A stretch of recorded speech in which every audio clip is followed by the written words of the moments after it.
नमस्कार दोस्तों, आज हम लोग संख्या पद्धति गणित का एक महत्वपूर्ण चैप्टर है नंबर सिस्टम, उसके बारे में पढ़ेंगे। संख्याओं के प्रकार पढ़ेंगे और संख्याओं के बारे में डिटेल अध्ययन करेंगे, जैसे सहभाज्य संख्या, अभाज्य संख्या, सम संख्या, विषम संख्या, परिमेय परिमेय। बहुत सी संख्याएं ऐसी होती है जिनके बारे में जानना बहुत जरूरी होता है और सभी कंपटीशन में हमें कुछ न कुछ नंबर जरूर देते हैं, 1-2 नंबर के आते ही आते हैं।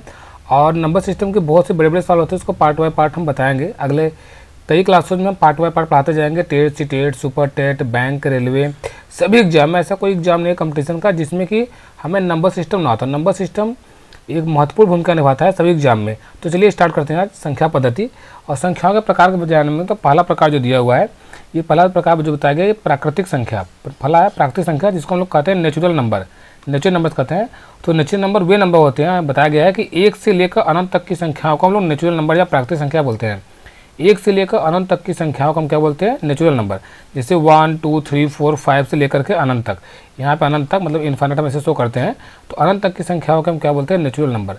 दूसरा नंबर जो संख्याएं होती है उसको बोलते हैं पूर्ण संख्याएं, जिसको हम अंग्रेजी में बोलते हैं होल नंबर।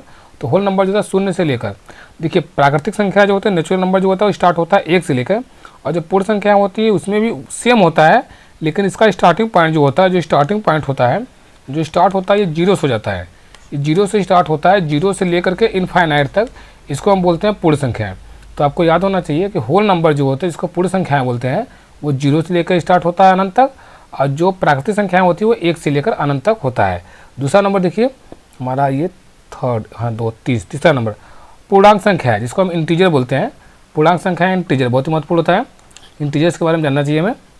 देखिए ऐसी संख्या जिसे हम संख्या रेखा पर रिप्रेजेंट अर्थात दिखा सकते हैं, ये 3 होती हैं। पूर्णांक संख्या या इंटीजर्स किसको बोलते हैं?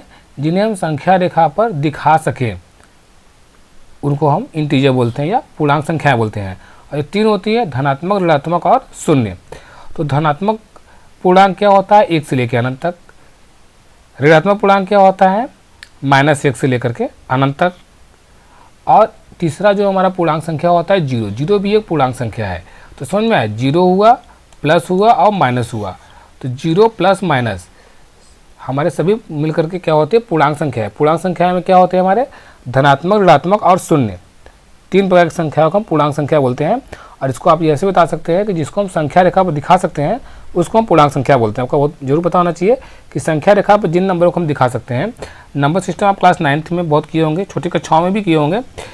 और जिसको हम नंबर लाइन दिखाते हैं, नंबर लाइन पे क्या दिखाते हैं? मध्य में 0 होता है और दाएं तरफ क्या होता है? प्लस, जिसे हम लिखते हैं कि +1, +2, +3 ऐसे बढ़ते चलते हैं इधर इस तरफ।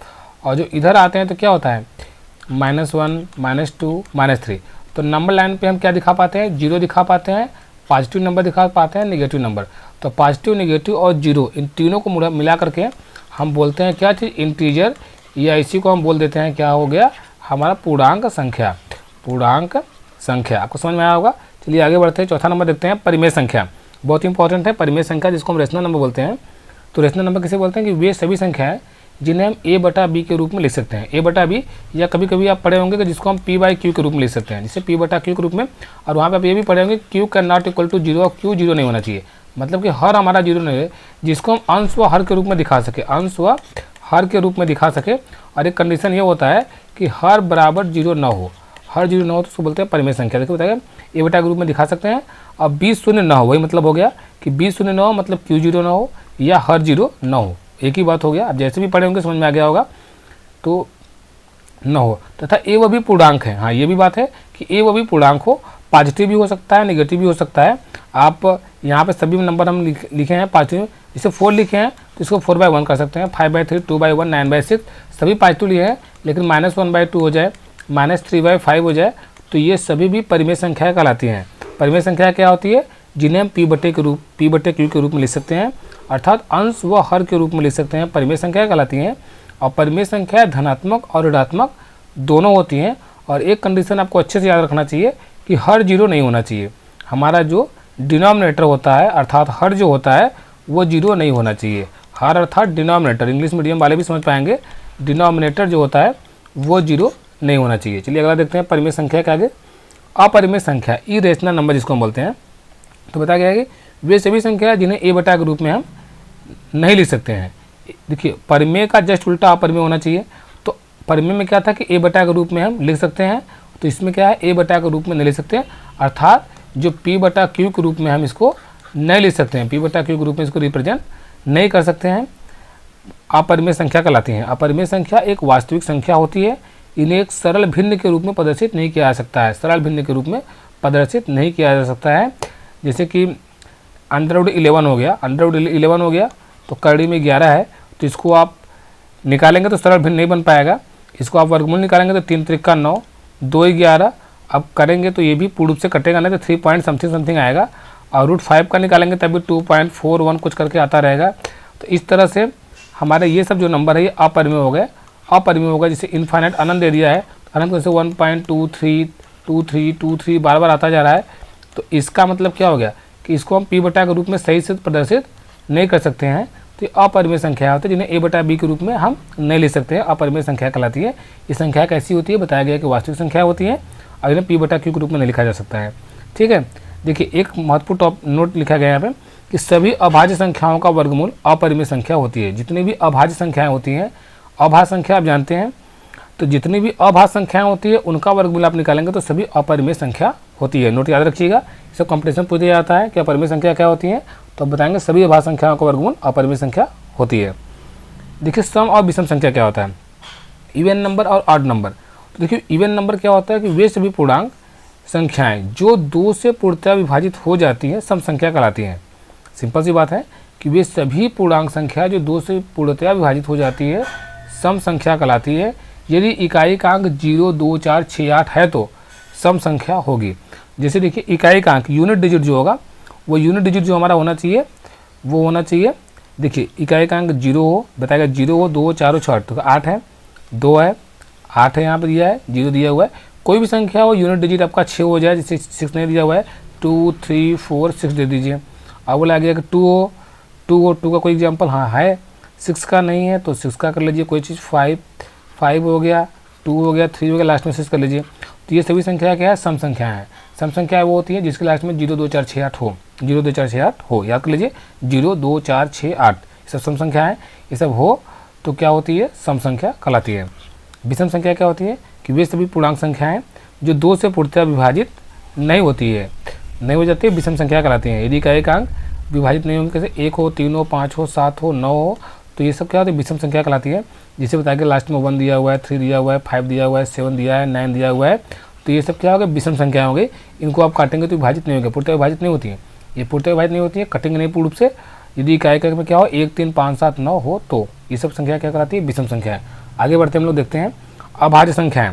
देखिए अभाज्य संख्या क्या होती है, प्राइम नंबर जिसको बोलते हैं हम लोग, कि वे सभी, हाँ आपसे एक बात जरूरी है कहना कि जब आप लोग को अच्छा लग रहा हो, आपको जानकारी मिल रहा हो तो आप इसको लाइक कर दीजिएगा, चैनल पर नया तो सब्सक्राइब कर लीजिएगा।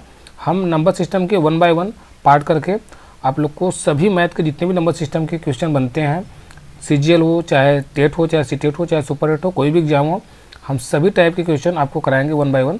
तो आप लोग लाइक करिएगा, सब्सक्राइब करिएगा नया हो तो चैनल पर। और देखिए अभाज्य संख्या क्या होती है, प्राइम नंबर कि वे सभी पूर्णांक संख्या जो केवल 1 से या स्वयं से विभाजित होती हैं अभाज्य संख्या कहलाती हैं। अभाज्य संख्या वे होती है जो खुद से, जो केवल 1 से या स्वयं से विभाजित होती है। जैसे देखिए 2 दिया हुआ है, 2 किससे कटेगा, 1 से या खुद से। देखिए एक बात और जान लीजिए, अभाज्य संख्या क्या होती है, अभाज्य संख्या वो होती है जिसके फैक्टर 2 होते हैं सिर्फ। देखिए समझिएगा अच्छे से, 3 हो गया, इसके फैक्टर भी करेंगे तो 1 और 3, 5 हो गया तो इसके फैक्टर कितने आएंगे, 1 और 5, मतलब 1 और वो खुद 2 फैक्टर होते हैं तो अभाज्य संख्या होती है। और देखिए बाकी जो हमारे दूसरे नंबर होते हैं जो भाज्य संख्या होती हैं क्या होती है, इसके फैक्टर 2 से ज़्यादा होते हैं, जैसे 1 हो गया, 4 हो गया, ये 2 से भी कट जाएगा, तो 2 से अधिक फैक्टर होंगे तो क्या होंगे, भाज्य संख्या है। और सिर्फ 2 ही फैक्टर होगा जिसका, तो उसको बोलते हैं अभाज्य संख्या है। देखो बोला गया कि एक न तो भाज्य संख्या है और न ही अभाज्य, नोट को याद रखिएगा, एक न तो भाज्य संख्या है और न ही अभाज्य, और 2 एक सम अभाज्य संख्या है। आपको याद रखना चाहिए 2 एक सम अभाज्य संख्या है, 2 सम भी है और अभाज्य संख्या है, क्योंकि 2 के फैक्टर ओनली 1 2 हो पाते हैं। फिर देखिए आता है 9वां नंबर सअभाज्य संख्या, को प्राइम नंबर। को प्राइम नंबर क्या होते हैं कि 2 प्राकृतिक संख्याएं सअभाज्य संख्याएं कहलाती है यदि उसका म स 1 हो। यदि म स 1 हो अर्थात 1 के अलावा कोई भी उभयनिष्ठ गुणनखंड न हो तो क्या कराते हैं, सअभाज्य संख्याएं। देखिए 2 3 है तो 2 3 का यदि HCF निकालेंगे तो क्या आएगा, 1 आएगा। 3 4 है म से निकालेंगे तो क्या आएगा, 1 आएगा।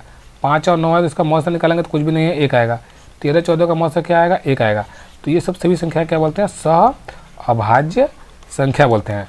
सह संख्या अर्थात को प्राइम नंबर ना, को प्राइम नंबर। को प्राइम नंबर याद रखिए कि यदि दो संख्याओं के बीच में HCF 1 आए तो उसको बोलते हैं हम सह संख्या अर्थात को प्राइम नंबर। अगला देखिए, खत्म की तरफ बढ़ रहे हैं हम लोग कि पूर्ववर्ती संख्याएं।